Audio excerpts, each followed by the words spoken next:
Ladies and gentlemen, it's showtime.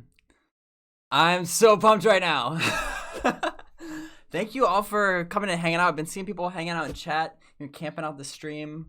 Super excited for that. Because tonight we're doing the first ever community watch party for a Pantheon video newsletter. So normally, obviously, they have the written newsletters, and today is going to be the first day that they are going to do their own live stream on their channel, showing us the updates. And basically, we're all just going to hang out together and watch that and react to it and see what we get.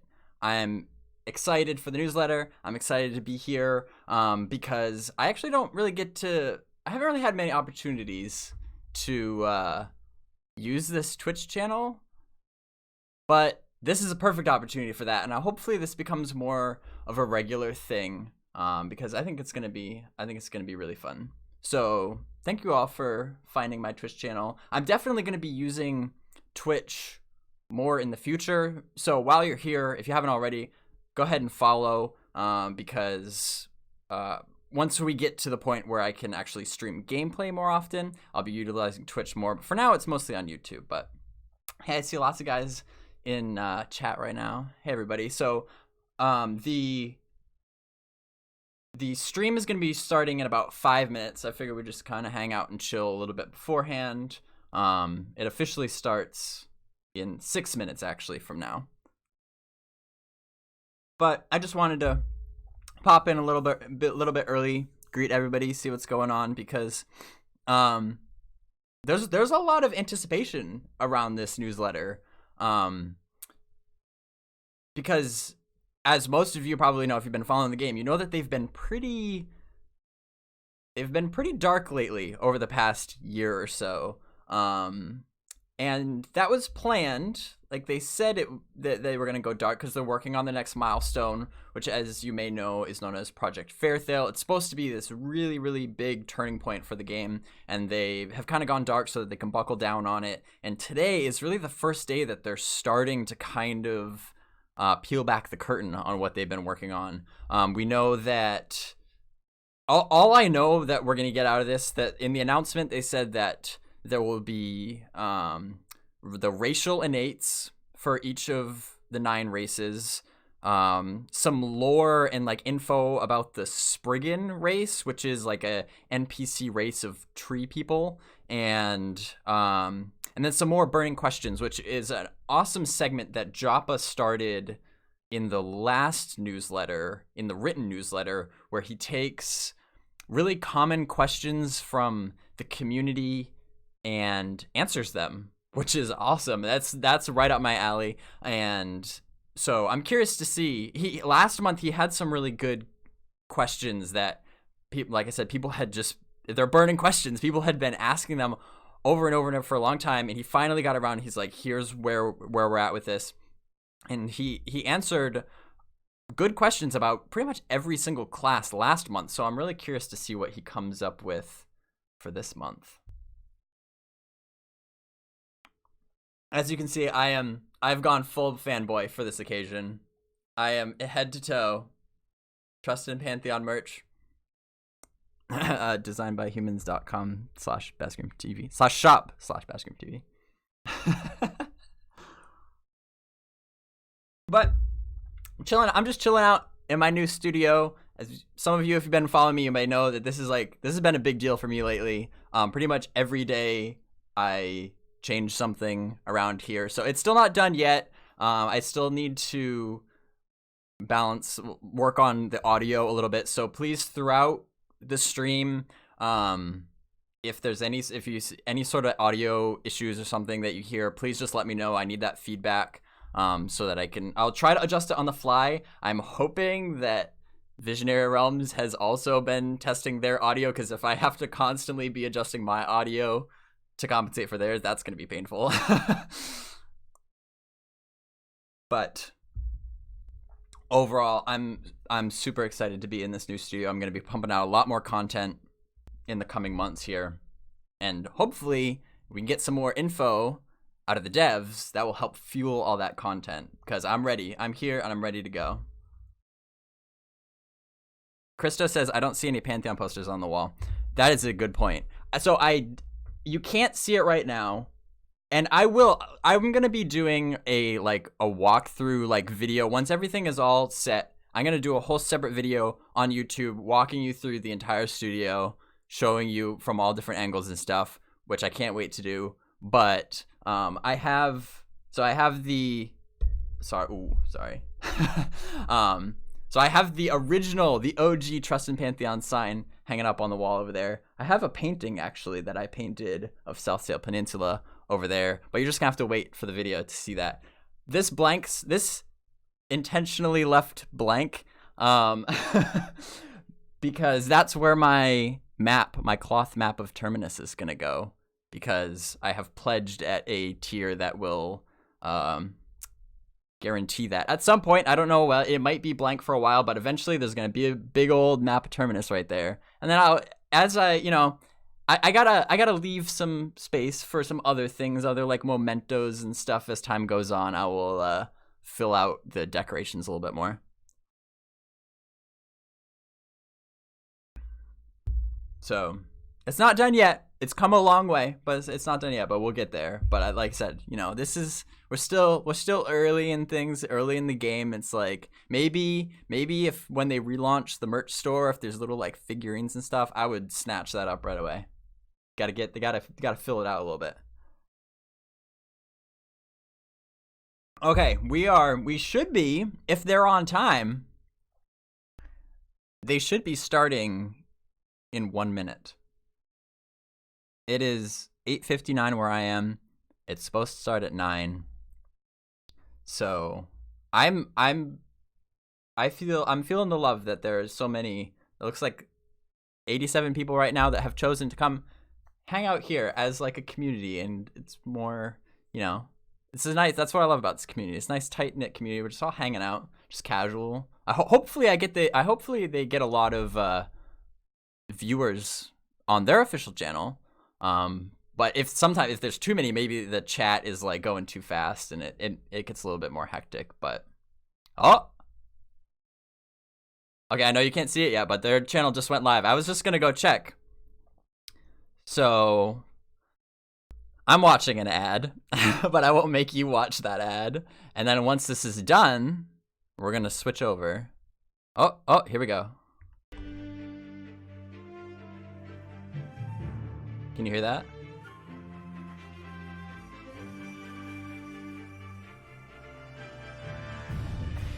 Hello all, and welcome to the video newsletter for October 2019 for Pantheon Rise of the Fallen, the upcoming MMO game that encourages cooperation and exploration. My name is Ben Dean. I'm the producer of Pantheon. Just so you know ahead of time, we're expecting this stream to last about 30 minutes. This looks good. And with me is David Schlau, the senior content creator. Hey everybody, thanks for coming. We have some great content coming up in this episode. Does it include lots of scenes of you dying? I don't think they're actually right next to each other. But we do have creative. But they make it look like that with green screens. Racial passive abilities. It looks good. And then Jay Gerhardt's going to come and inform us a little bit about the Spriggan. Their audio's low. Yeah, it is kind of low. Answer some burning questions from you guys, the community. Now that sounds like a show I would follow.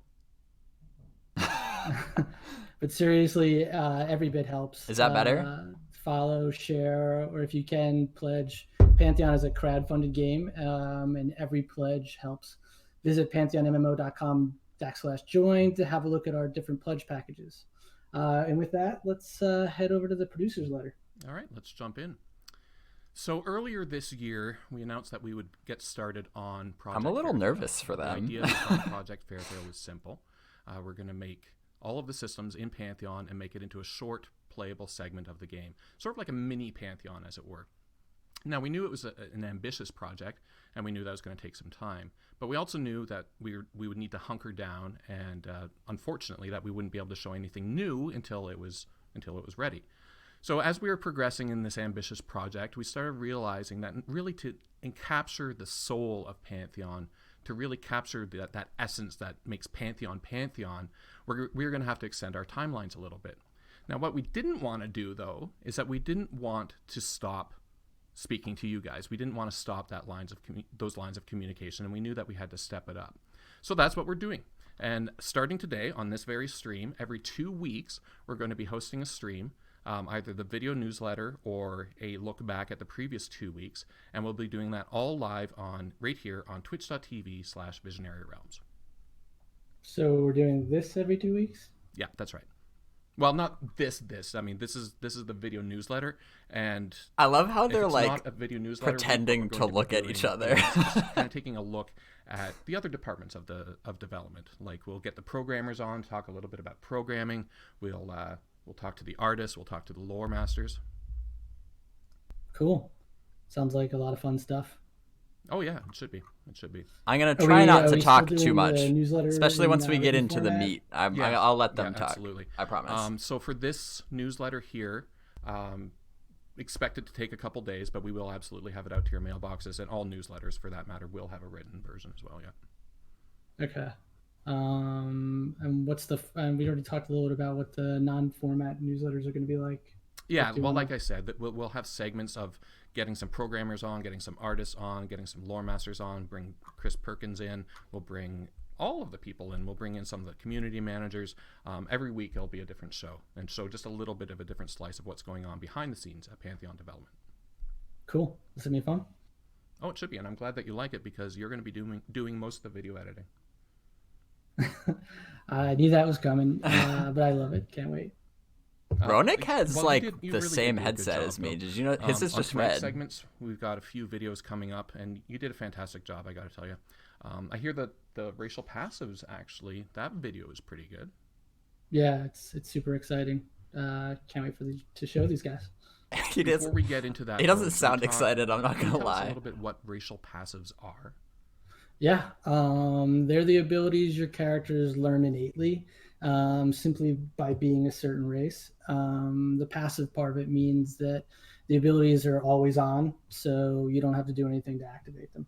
Right, so if you had a character or a race that, say, could see well in the dark. Yeah, that would be a racial passive. Yeah, okay. Yeah. So before we roll the video, though, please know that we're aware of some of the small quality flaws in the stream. The quality of these videos will be Ronik's improving probably as we go nervous, along, but to be honest. with you, we just wanted to get the information out to you. Yeah, so he'll get the more into we do it. These, the better they're going to get. Right. Well, thanks, Dave. And with that, let's head over to Jabba in his Tower of Mystery and take a look at those racial passives. It's actually just Black Rose Keep.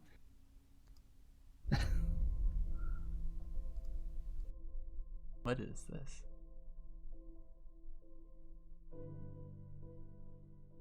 Hey everyone, my name is Chris Perkins. I'm the creative director Oh, on this Pantheon, is cool. So it's like Rise of the pre-recorded. Fallen.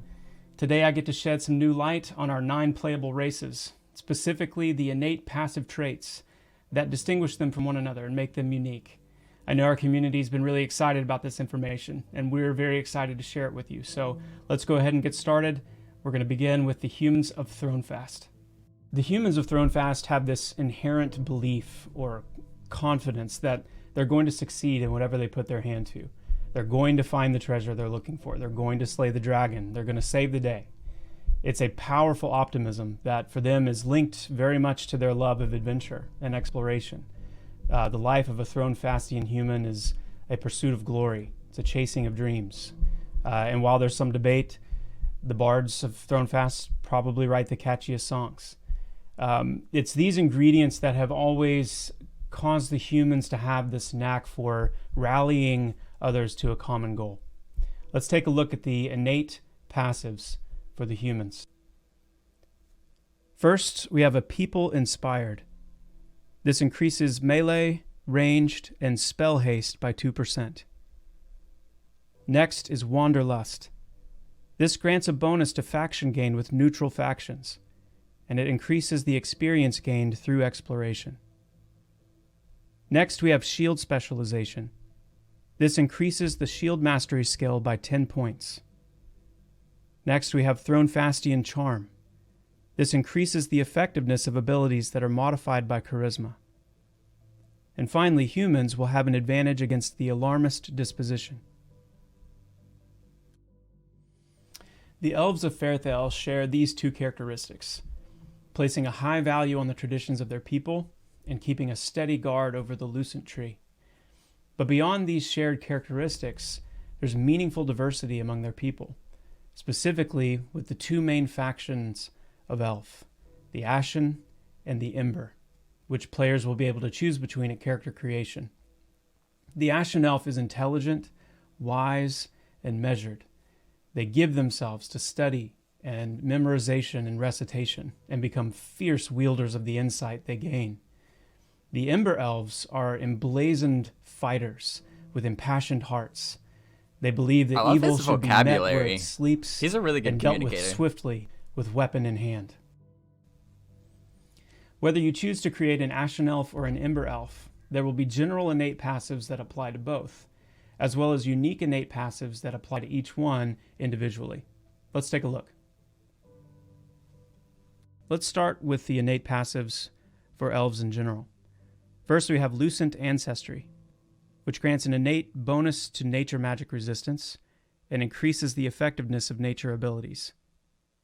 Next, we have Nimble, which increases the effectiveness of abilities modified by agility. And as elves, they will have an advantage against the True Sight disposition. Let's look at the Ashen elf now. First, we have Deep Recitation. This grants an innate 20% chance to resist spell Okay, I was wondering interruption how they were going to and split up the counterspell different, abilities. like, sects Then we have of Sagacious. elves. Ashen elves gain extra spell rating from each point of wisdom. Now let's look at the Ember elf. First, we have Unflinching. This grants an innate 20% chance to resist knockdown and knockback abilities. And then we have Deftness. This gives Ember elves extra attack rating from each point of dexterity. The halflings of Wild's End face every danger with a smile. As a people, like they how are imbued with they're mischief giving and a kind fairly of wild vague, joy. They're bursting with youthful nice, optimism just vague and descriptions. kind of Like, so you confidence get an that says, idea, "Of but course, you don't get nothing's latched gonna onto go the wrong." numbers. It's like, oh, you just have But an to the advantage. discerning, to those who look more closely, they can see that this is a people cursed, and the laugh of the wraith that cursed them still echoes on. Let's take a look at the innate passives for the halflings. First, we have Wild Mind. This grants an innate 20% chance to resist charm and mesmerize effects. Next, we have Dagger Specialization. This increases the dagger skill by 10 points. Next, we have the Fire of Youth. This grants a bonus to the effect of consumables.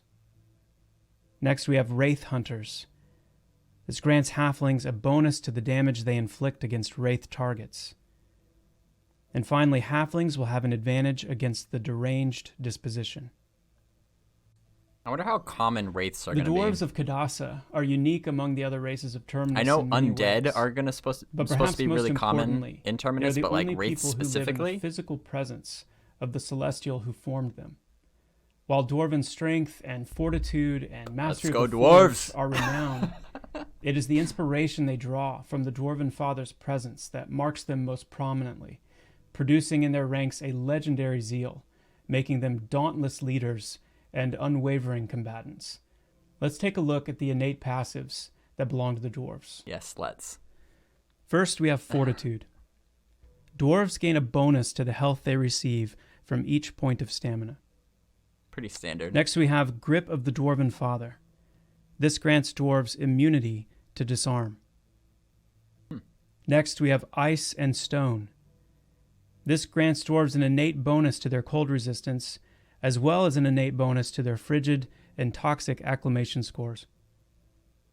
Next, we have Mountain Forged. This increases their blunt weaponry skills by 10 points. And finally, dwarves will have an advantage against the Avenging disposition.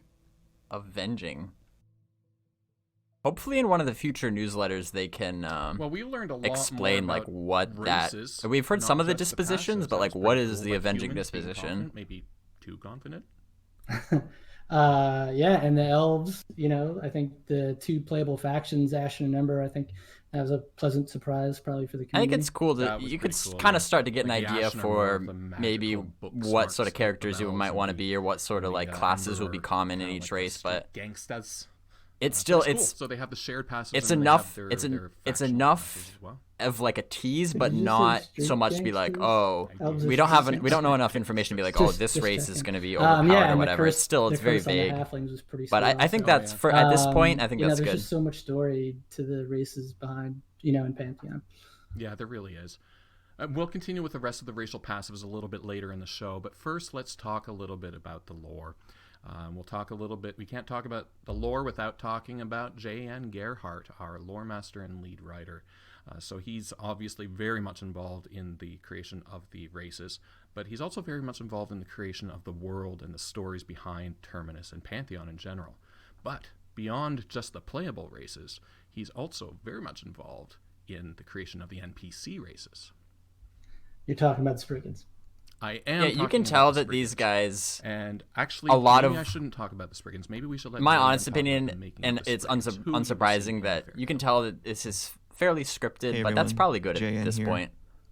I wanted to take a few minutes and discuss the design process of creating our Spriggan NPC model, as well as sprinkle in some bits of story. I think where it they'll makes get more sense. comfortable as it If goes at the end on. of this video you still want some additional information on the Spriggan, their lore, and so forth, we'll have that linked. in I'd the rather video it description below. be scripted like Before we this begin an rather than it aspect be of like visual all design, over the place and be just it kind of player stream model, of consciousness. NPC, or That's an how I feel. environmental asset, That we looks try cool and though. establish what is the most important feature. For some, there may be a heavy reliance on function or mechanics, such as a boss mob. For others, it may be the role that it plays in the world, like the Wanderstones.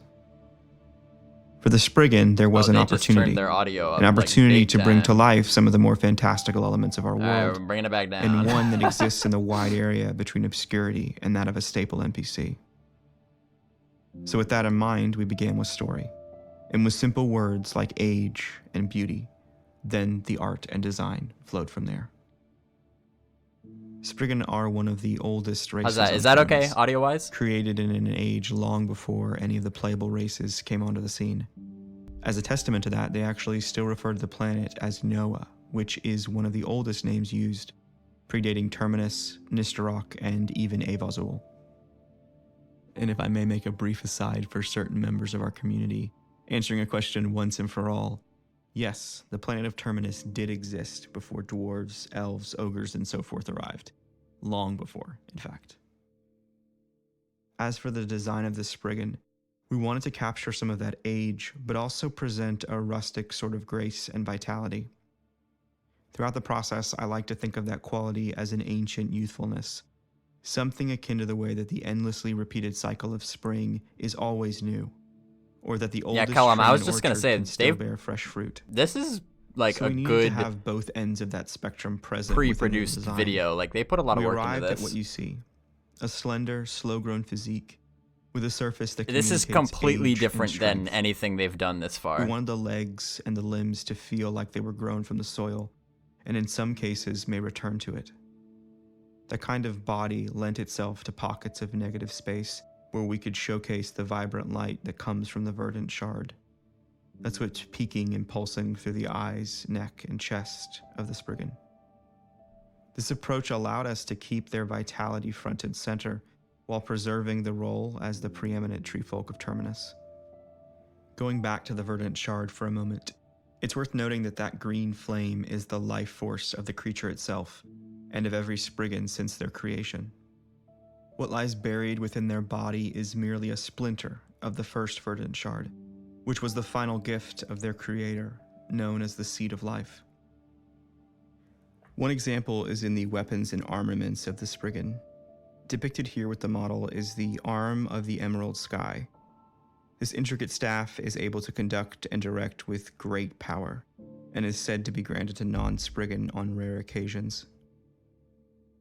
For the design of the arm of the Emerald Sky, we basically run through the same process as the model itself, albeit on a tighter scale. We knew that we wanted a staff, something that served as a testament to the Spriggan culture and signified their role as ancient shepherds of the natural order. So from there, it was just about executing on that goal and creating something that felt native to the Spriggans, as if they made it themselves. As always, thank you so much for your interest in Pantheon. See you in Noah, friends. dude, that was just a That's fantastic video. That's a way Yeah, cooler way to Taylor is consume the the lore rather than absolute just cool. reading it. Like He's that a was fantastic storyteller. Oh yeah. that was pretty sweet. And the artist. You know, I think about this a lot, just the concept of people coming up with an idea in their head, communicating it effectively to the rest of the team, and then everybody getting on board, sharing the same vision, and just making it happen. This creation process is just awesome. And you know, the Spriggan are a great example. I mean, they've been around since before anything else on Terminus, it sounds like. So imagine the story and the lore we're going to be able to unpack once we start exploring deeper into Fairthel and these guys. That's what Pantheon's all about. I mean, explore the world, find out its secrets, make the story your own. I mean, there's really nothing like it, apart from maybe some single-player RPGs that I can think of. I can't wait. And I get to play now. And I still can't wait. Yeah, rub it in. Rub it in. But, you know, to help pass the time, let's go back to some racial passives. We'll head back to Joppa in his library of mystical magics. It's Black Rose Keep.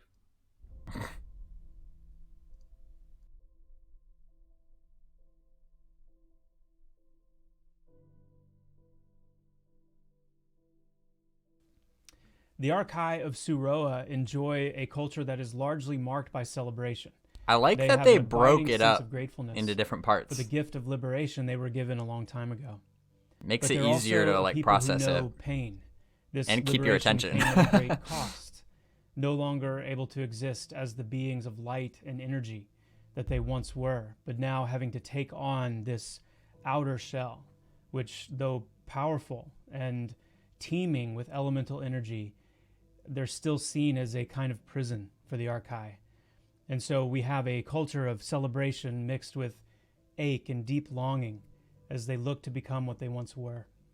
Let's take a look at the innate passives for the Archai. I don't think we've First, seen we that have Living Reservoir. concept This out of the reduces female effects Archai. of That's mana cool. drain by 20%. Next, we have Effervescent. This grants the Archai immunity to effects that drain endurance. Next, we have Elemental Attunement. At character creation, you will choose one of 4 elements to attune to as an Archai, either fire, water, wind, or earth. Elemental Attunement grants a bonus to the effectiveness of elemental-based abilities that match the element that you are attuned to. Next, we have Holy Natural Archai Acclimation. Shaman, Jesus. Again, based on the element you've attuned to, this grants an innate bonus to the acclimation score based on that attunement. Fire attunement will receive a bonus to Scorching Acclimation. Water will have a bonus to Frigid Acclimation. Wind will have a bonus to Wind Shear Acclimation. And Earth will have a bonus to Toxic Acclimation. And finally, the Archai will have an advantage against the Playful Disposition. Huh. That's interesting. The Archai are definitely one of the more like The gnomes of unique Skyhold were isolationists on for the paper first 50 years races after in the game, I arriving on think. Terminus. And while compared the to what hidden you've seen in activity like over other that games. half-century remains a mystery. The doors of Skyhold are now open, and the gnomes have emerged. As a people, gnomes are extremely interested in magic and mystery. They are much like arcane archaeologists, always on the hunt to solve the next riddle or grasp a new, deeper power.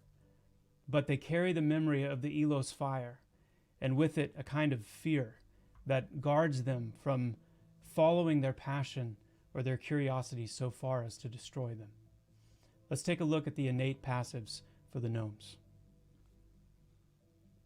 First, we have Incantation Mastery. This grants an innate 20% chance to resist silence. Next, we have Enigmatic Brilliance. With this, gnomes gain extra mana from each point of intelligence.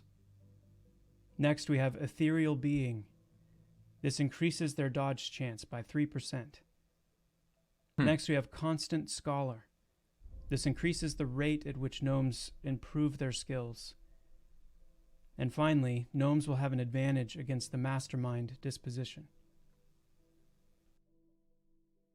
I like how each We would one has describe an the advantage Star of against a Stargall different as disposition. Animalistic, That's interesting. ruthless pack hunters. In fact, when we were initially conceiving of the Scar as a playable race, raptors were often invoked as a way of describing their behavior towards their enemies or their prey. But there's also this interesting, almost insect-like aspect to them, just because of their sheer ability to adapt and endure. They're the kind of being that could go a long time without eating or drinking anything and not really feel the effects of it. And so you can imagine Scar lying in wait, sometimes for days at a time, waiting for the right moment to strike. And then, like a raptor or like a swarm, they attack with kind of a fearless abandon and devour their enemy, or at times, each other. Let's take a look at the innate passives that belong to the Scar. First, we have long suffering. This increases a Scar's maximum health by 5%. Next, we have Fear of the Nine God. This grants an innate 20% chance to resist fear effects. There's a big difference between increasing the maximum health by Next, we have 5 Pack and Hunter. increasing it by 5%. This grants up to a maximum of 5% increase to movement speed when in range of other Scar group members. These And are the finally, Scar will have an redesigned. advantage against the These are the predatory disposition. redesigned concept art, Christo.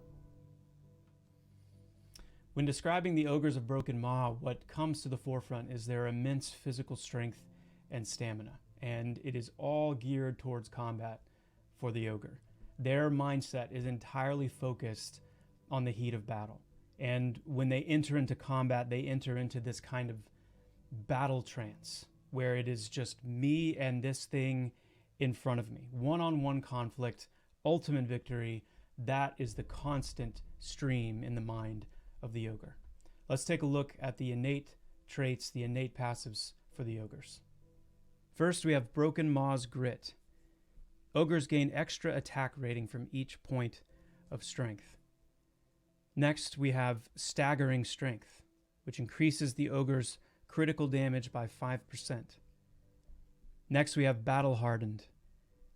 This grants an innate 25% chance to resist non-magical stun effects, and this becomes 100% immunity to non-magical stuns during battle trance, which is an ogre active racial ability, which we'll talk about soon. Yeah, there's And going to be some finally, ogre ogres tanks will running have an around. advantage against the bloodthirsty disposition.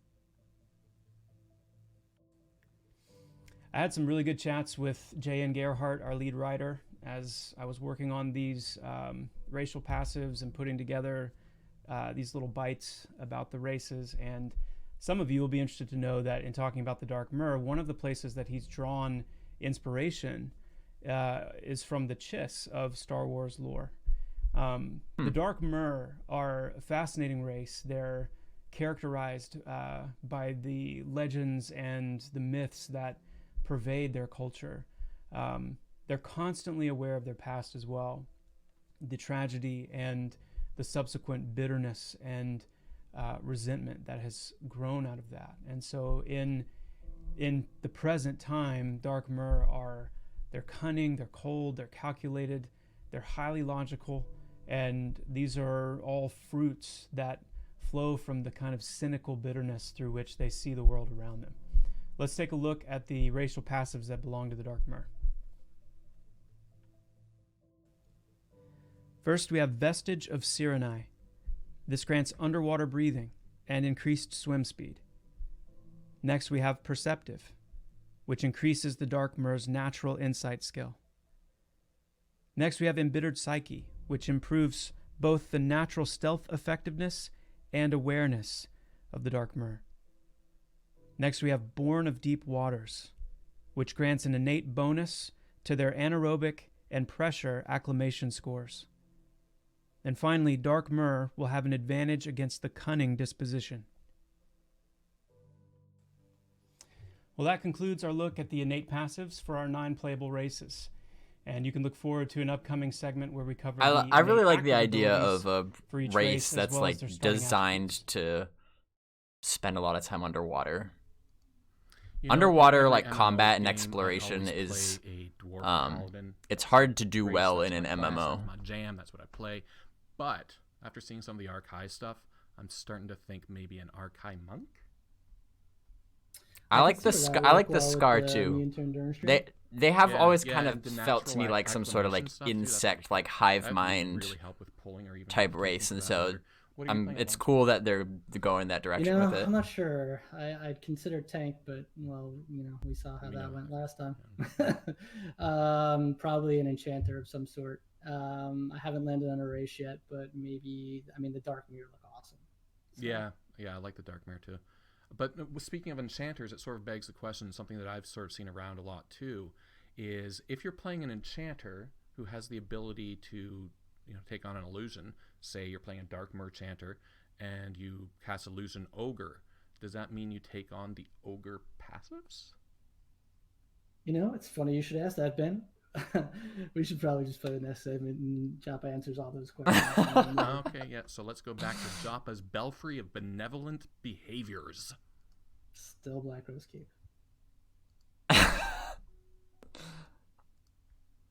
Did they plan these jokes out ahead? Like, are those jokes scripted or or is that just improv? Hey everyone, I'm back again to answer some of your burning questions about Pantheon's classes. Let's get started. All right, CP, let's get the beans here. Let's go. Okay, so our first question is for the cleric, and it comes from the user Aqua on our forums. Here's the question. How is the summoning and usage of Celestial Tomes going to work? Do I have to have it equipped in my weapon or shield slot to be working? First, clerics will be able to summon tomes in the early game. They will go into your general inventory and you can equip them from there. Once that falls off, you will be finding more powerful rare tomes out in the world. And yes, you do have to have them equipped. They are a secondary or an offhand item, and so they'll fit in the same slot that a shield would. Okay, the next question is for the Dire Lord. This comes from the user Higgins on our forums. And the question is, will the Dire Lord have the highest base health pool? And how will the Dire Lord's health scale against the other tank classes? So all three of the tank classes will have a higher base health pool than the classes in the other archetypes. But none of the three tank classes will have a higher base health pool than the other, not including starting race, starting attributes, things like that. But what you've picked up on here is that, yes, many of the Dire Lord's abilities and traits emphasize higher health and grow more potent, sometimes exponentially so, based on the total health a Dire Lord has. So when it comes to tanking, the higher and higher a Dire Lord's health pool is, that is synonymous with maximizing their tanking potential. Which is unique. I don't for think them. we've heard this you look at something like background warrior, music before, by the way. Obviously, high health is important for any tank, but the warrior is designed more to see that kind of potency and maximizing their potential through armor class more effectively than just brute amounts of high health. But there is absolutely a connection between the Dire Lord's potency and the size of their health pool. This question is for the Druid, and I think the Dire Lords are going to be a lot more powerful than people think they are. Will all races of Druid That's be just my limited to opinion. Rohret, the Fox Companion, or will there be different types of companions based on the Druid's race that are more appropriate for that race? Totally understand where this question is coming from. It comes down to time and resources. If we have the time and the resources to create some additional manifestations of Rohret for the different races to make it more fitting, then we will most likely explore that. This question is for the Enchanter. It comes from our forums. I've seen it come up a few times, and the question goes something like this. Will entity-based illusions, such as Illusion Ogre, allow the Enchanter to not only look like the entity, but take on its traits or characteristics as well? Deja vu. Don't have a definitive answer yet, but I will say that I'm a big fan of progression. You can see it a lot in the different class designs, where something starts small but then becomes more significant as you grow in power. So I would love to see something like illusions start off basic and just be a visual illusion. You appear to be something that you're not, and maybe there's some faction changes that come with that. But then also seeing a path of becoming more adept in your illusory arts, where it may eventually border on something more like transmutation, where you physiologically turn into the thing, taking on its traits and characteristics as well. I think something like that would be really cool. So I think that sounds cool too, but for this Okay, segment, the next question is for the paladin. my This comes from suggestion the would just user be to Frigid stick to on our questions. forums. Like, there's so many And the question questions. is, You paladins are the only tanks should that be able we've to seen stick that to have the casting questions times that for some you of their can give abilities. more What will this mean solid for their answers to, mitigation rather and than like, avoidance? oh well, Will they be able to I think dodge, we could parry, do this block and it would be while casting? cool. What about spell Like the pushback? burning questions one. So first of all, paladins Crisp have answers. been intentionally That's my designed feeling. without mana. That's to help them avoid the traditional anti-mana fare like silence, counterspell, mana drain, things like that, and the conundrum that can be for tanking in many situations, which relates to the other reason, which is to maximize their group readiness, to put them on par with warriors and dire lords when it comes to being able to sustain a group's momentum, not having to sit and wait, to get mana back between every fight, things like that. But yes, some of their abilities have casting times, which makes them vulnerable to spell interruption and spell pushback. They're being hit while trying to cast these certain abilities. So, but like I've said many times before, the class information we have released is not exhaustive. That would be a drag to have the entirety of what a class is capable of put out there, so that there's no discovery, there's no surprises once the launched game comes out. But in light of a potential gap or a flaw like this, I'll go ahead and say that for the Paladin, they will have a way to grow into minimizing and reducing their vulnerability towards interruption and pushback. Whether that will ever be totally 100% mitigated, yet to be seen. Finally, on the topic of the passive mitigation while casting, that's something that we're going to monitor very closely in testing. As of right now, regardless of the class, while you're casting something, your passive mitigation skills like dodge, parry, block, things like that are not active. And if that proves to be punitive for the Paladin, if it starts to affect their competitiveness when compared to the other tanks, that's something we will address. But otherwise, I think it's a suitable counterbalance for the insane amount of utility that a skilled Paladin has at their fingertips. So that's a really good question and a really good answer. But you can tell that Okay, question 2 in is 1 coming here. from We've got a question for the somebody rogue who and has the warrior, played a and paladin then a both lot. together. The But I first question appreciate for it the because rogue I'm actually comes kind of from the user Danik considering on our forums, and the question playing is, a paladin. will rogues be able to pick locks in Pantheon? Yes. And the next question comes from Tahoe on our forums for the warrior. Will warrior banners stack if there are 2 warriors in the group? Yes, as long as they're not the same banner. 2 warriors, 2 different banners, they can use them both at the same time. I've seen that question That'll do before it for too. this segment of Burning This is a nice, Questions. quick Thank you all little for these questions, and I hope rapid these fire answers have at been the end helpful. there. Please keep your questions coming. We would like to do this segment more and more, so let us know if there's anything you're wondering about, and we'll try to cover it. Until next time, onward and upward. There it is. After seeing that, I'm starting to get second thoughts, and I'm starting to think maybe Archive Warrior? Yeah, the whole stacking in the banners is cool, and the battle formations, really Right. cool tactical abilities. Good for the whole group. That's what I love about this game. Like it's not just the class design. I mean, the class design really does it well too, but everything about the game has, the thoughts of group play, of cooperation play. Like if you want 2 warriors in the group, why not? It actually works, and they actually have something to do. I mean, that's the whole game, though. Everything is designed with promoting team play. Yeah, no, you're right. Exploration and teamwork. What's better than that? Well, folks, unfortunately, we are running to the end of our time for tonight, but I hope you enjoyed the stream as much as we have. I'd like to thank you for coming. When's the next one? Next one is... actually, Monday, November 4th at noon Pacific. Excuse me. We're going to be on air with CoCarnage again. So you'll want to check that out. Twitch.tv/CoCarnage. Wait. That's going to be great. And we're actually going to maybe get to finally see a bit of Fairthale. Oh, there we go. We're going to finally see Fairthale. That's so just big. a bit of a disclaimer first. With We're not Co. going to be seeing any actual gameplay, but for the first time you will actually be able to see just a short clip, just a little bit of a teaser of Fairthale and what we've been doing for the past couple of months. Hey, we'll take it. Yeah, I think people are going to love that. Oh yeah, for sure. And Co. But I mean, just who doesn't remember, love Co? again, I just want to reiterate, it's not going to be a gameplay stream, but it will be a lot of fun. We're going to see lots of new stuff, so... and we're going to do some works in progress as well.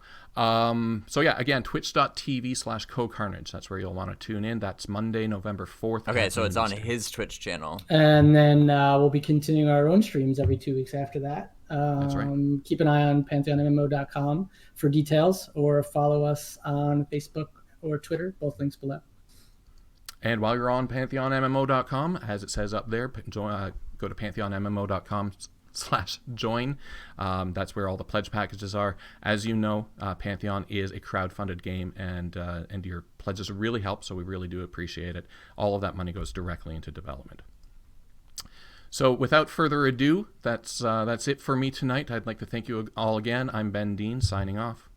And I'm David Schlau. Thanks for watching. And can somebody please help me find my corpse? Yeah. Of course, he had to slip that in at the end there. Oh, looks like they have 608 viewers over there at this point. That's pretty good. It's not bad. That was a good show.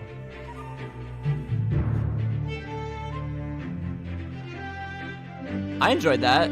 So it's like about... I'm just gonna go ahead and mute that, bring it back over to me so I can wrap things up, give my thoughts real quick before heading out. But that was good. That lasted about 40 minutes, which I feel like that was a good length. I feel like it was a pretty good length.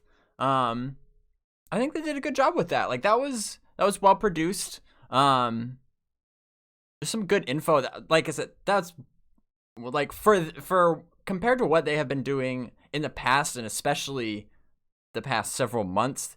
That's like leaps and bounds compared to what they've been up to. So major props to them. The amount of work that they put into that is very evident, I think. But I'm still definitely curious to see, how this continues to evolve. Every 2 weeks, that's a pretty rapid pace. And I know I saw some people in chat mentioning that, like, hopefully there's enough content to fuel that pace, because that's like pretty aggressive. But at the same time, they've been quiet for so long.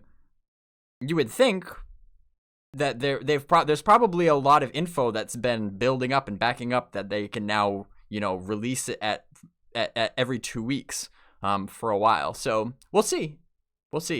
And maybe we'll just keep doing watch parties because that was a blast. But for now, I feel like I'm probably gonna rewatch it on my own and try to like process, because there's a lot of good information in there. But for a first stream, you can't really ask for much better than that.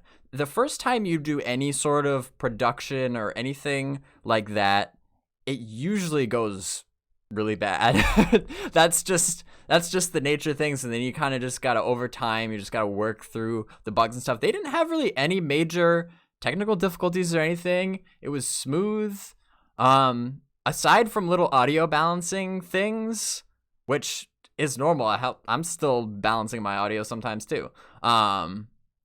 That's like a very minor thing. They, like I said, from my perspective as somebody who has done YouTube content and Twitch content, and I'm not claiming to be like an expert or anything, but even still, based on what I know of the back end of things, I can tell that what they did, they put a lot of work into that. And Ronick, I love how he slipped it. You could tell that was there's mostly the VIP community, but also just kind of the community at large has this whole the running gag about how he dies on stream every time. So you could tell that he was that was targeted right at those people. That was funny. I'm glad that was a good way to end it. But he is he seems to, he has proved that he can put on a sweet show like this. So, you know, hopefully they can keep up every 2 weeks, and if they can keep putting on this quality show, or, you know, and still like learn and get more comfortable. A big part of it is just getting more comfortable as you go. Like I said, I'm sure they're human. They've never done anything like this before. I'm sure that they were nervous. That's perfectly normal. And so as time goes on, they'll get some feedback, they'll get new ideas, and they'll get more comfortable, and hopefully these continue to get even better and better, and they can even just keep hitting us with those beans. But for now, like I said, I'm gonna go back over to my YouTube channel and start breaking this down, and I will be doing probably more topic specific videos. In the past, if you know me, for the written newsletters, I will do a Baz Flash, which is like a 1-minute summary of the written newsletters. With this, I don't think this really fits for that format, so I'm gonna try to break it down into each topic, and I'll make I'll do some different videos this time, and I will, by the way, have the recording for this reaction video on my YouTube as soon as possible, if you want to just watch the whole thing like that, because I had a lot of fun. And like I said, in 2 weeks, what was it? November? I don't actually remember the date. Somebody who was paying attention to the date, I want to say it was November 4th. Correct me if I'm wrong. That's going to be the next one, and I will let you know the 4th. Yes, thank you. At noon Pacific. That part I remember. Yeah, so I'll let you guys know. I think we might as well. Although it's gonna be on Ko's Twitch channel. And so again, I want to thank VR for allowing us to do watch parties here. If it's Ko's channel, I don't know if that might be different. I don't know if he would care if we do watch parties for that. So I'll let you know. Stay tuned on my social media. I'm just going to send you right over to my social media. I'm at BazgrimTV on Facebook, Twitter, Instagram, everywhere. And I will let you know what we're going to do moving forward, because this is all still very new.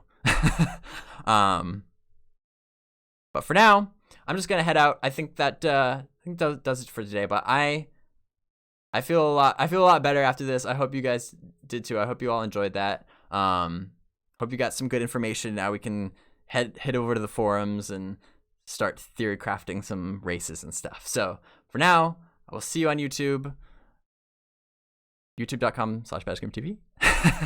And I'm going to start breaking this down, because wow, that was a lot. But anyway, I'm going to shut up now. I'm going to head over there. I'll see you guys later. Thanks for watching.